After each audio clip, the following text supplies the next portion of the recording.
میرے رسول کریم صلی اللہ تعالی علیہ وسلم نے ارشاد فرمایا کہ جو اللہ کے رستے میں شہید ہو گیا، یہ سنن نسائی میں موجود ہے، اسے عذاب قبر نہیں ہوگا، بلکہ ایک حدیث میں تو فرمایا حساب کتاب ہی نہیں ہوگا، اللہ بغیر سوال جواب کے جنت عطا فرما دے۔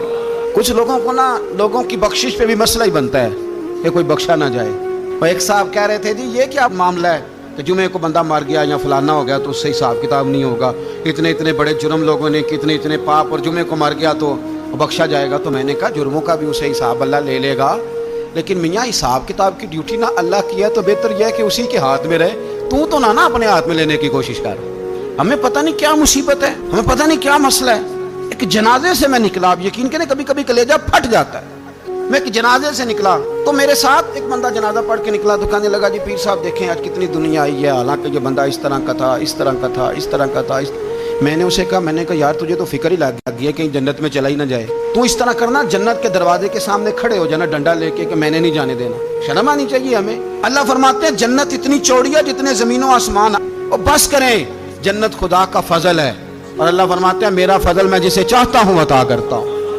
نبی پاک علیہ السلام نے فرمایا جو مسلمان جمعے کے دن یا جمعے کی رات کو فوت ہو اس کو اللہ تعالیٰ قبر کی آزمائش سے محفوظ رکھتا ہے۔ جو جمعے کی رات فوت ہو جائے یا جمعے والے، یعنی جمعے رات اور جمعے کی درمیانی رات چلا جائے یا جمعے والے، تو اللہ اسے عذاب قبر سے، شہید ہو اس سے عذاب قبر نہیں ہوتا۔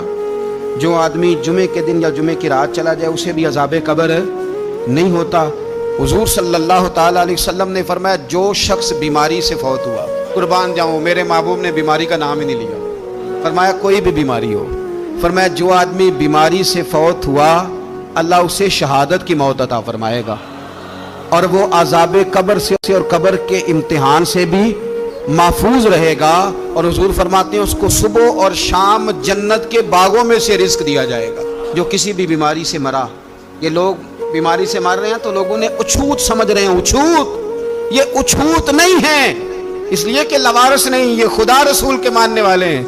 تم انہیں اچھوت کہہ رہے ہو اور مدینے والے رسول انہیں شہید فرما رہے ہیں۔ حضور نے فرمایا جو بیماری سے مرے شہید ہے، وہ قبر کے عذاب سے محفوظ رہے گا اور جنت کے باغوں میں سے اللہ رزق دے گا۔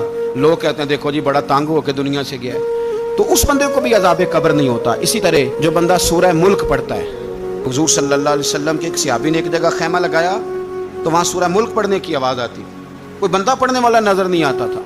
جب حضور کی بارگاہ میں عرض کیا تو فرمایا وہاں قبر تھی اور قبر کے اندر بیٹھ کے میرا صحابی سورہ ملک کی تلاوت کر رہا۔ اگر ہمیں خسرہ نمبر یاد ہو جاتا ہے نا اپنی جگہ کا، اور ہمیں پتہ ہوتا ہے کہ میرے والا حصہ کتنے کروڑ کا ہے، اگر ساری کہانیاں ہمیں یاد ہوتی ہیں تو سورہ ملک بھی ہمیں یاد ہو سکتی ہے۔ موبائل پہ اس کو ریکارڈ کر لیں پھر اس کو سنیں کبھی بھی سورہ ملک میں۔ اور ہمارے سلسلہ عالیہ میں تو سورہ ملک وظیفہ ہے، ہمارے الوظیفۃ الکریمہ میں اعلیٰ حضرت نے لکھا ہے کہ رات کو سورہ ملک اور سورہ یاسین کے بغیر سونا نہیں۔ سورہ ملک اتنی شاندار سورت ہے کہ نبی پاک صلی اللہ علیہ وسلم نے فرمایا یہ قیامت کے دن اللہ کی بارگاہ میں ناز سے جھگڑا کرے گی اور کہے گی اے اللہ یہاں تو میرے پڑھنے والے کو جنت عطا فرما یا مجھے قرآن پاک سے علیحدہ کر دے، تو رب کریم پھر اپنے فضل سے پڑھنے والے کو جنت عطا کرے گی۔